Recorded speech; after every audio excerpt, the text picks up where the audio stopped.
নমস্কার, আমি মালদা জেলার ছোট্ট একটি গ্রাম থেকে সীমা। আরও একটি নতুন ভিডিও নিয়ে চলে এসেছি। আশা করি আপনাদের সবার ভালো লাগবে। আজ বুধবার, খুব সকাল সকাল উঠে পড়েছিলাম।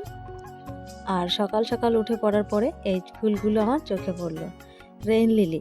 এই রেইন লিলি বৃষ্টির জল পেয়েই ফোটে বেশিরভাগ। তো কদিন ধরে বৃষ্টি হচ্ছিল, সেই জন্যই এই ফুলগুলো সুন্দর ফুটেছে। আর এটা একটা আমার খুব পছন্দের ফুল, আমার ভীষণই ভালো লাগে এই ফুলটা। যাই হোক, রাতে তো বৃষ্টি হয়নি, তো আজ তো বুধবার, তো সেই জন্যই গোয়াল ঘরে এসেছি। এই যে অল্প গোবর নেব, গোয়ালের থেকে সব গোবরগুলো এখন তুলে নিয়ে যাব। কাল যেহেতু বৃহস্পতিবার, আর বৃহস্পতিবার করে আমাদের বাড়িঘর লেপে মুছে নিরামিষ খাই, তো সেই জন্যই বৃষ্টিতে একটু খারাপ হয়ে গেছে ঘর দুয়ার। সেই জন্য আমার শাশুড়ি মা এখন বুধবার হলেও আজকেই লেপে ফেলবে ভেবেছে। সেই জন্যই আমি গোয়ালের থেকে এই গোবরগুলো তুলে তুলে এখন নিয়ে আমার শাশুড়ি মাকে দেবো, উনি লেপে ফেলবেন। বেশ রোদ উঠেছিল, সেই জন্যই আরও মনে আশা জাগলো যে উঠোনটা লেপে ফেললে কাল যেহেতু বৃহস্পতিবার লেপাটাও হয়ে যাবে। আর রোদ উঠেছে যেহেতু, উঠোন লেপা হয়ে যাওয়ার দেখুন 2 ঘন্টা বাদে কি অবস্থা। উঠোনে জামা কাপড় বিছিয়ে দেওয়া হয়েছে তাঁবু দিয়ে, যদি একটু রক্ষা হয়। খুব জোরে বৃষ্টি এসেছে আমার শাশুড়ি মার লেপা হয়ে যাওয়ার ঠিক 2 ঘন্টা বাদে। এখন যদিও বৃষ্টি থেমে গেছে, ঝমঝমিয়ে বৃষ্টি না পড়লেও টিপটিপ করে এখন বৃষ্টি পড়ছে। আর মেঘের অবস্থা এই দেখুন, কালো মেঘে পুরো ঢেকে আছে। এই রকম বৃষ্টি আর ঠান্ডা ঠান্ডা, এই সময় মনে পড়লো পিঠে খাওয়ার কথা। সেই জন্য এই দেখুন, এই সময় পিঠে খাওয়ার জন্য আতপ চাল ভিজিয়ে ধুয়ে সুন্দর করে এখন ব্যাগের মধ্যে ভরে দেব, ভাঙিয়ে আনার জন্য। মিল থেকে ভাঙিয়ে নিয়ে আসবে। শুকনো চাল দিয়েছি 2 কিলো, আর ভিজিয়ে দিয়েছি 2 কিলো। এখন যাক, ভাঙিয়ে নিয়ে আসুক। এবার চলুন যাই আমাদের বাড়ির কাছাকাছি থাকা দুটো সুন্দর সুন্দর মন্দির দেখিয়ে আনি।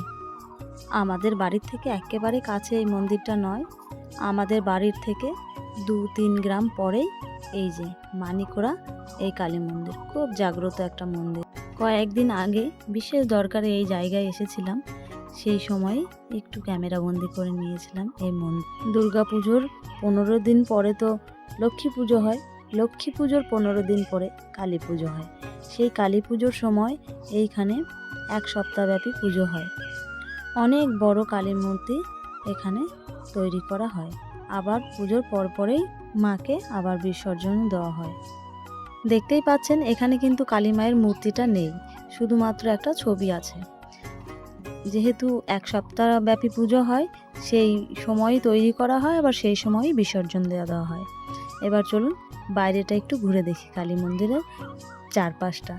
এই যে দেখুন, অত বড় এরিয়া নিয়ে কালী ঠাকুরের মন্দিরটা স্থাপন করা আছে।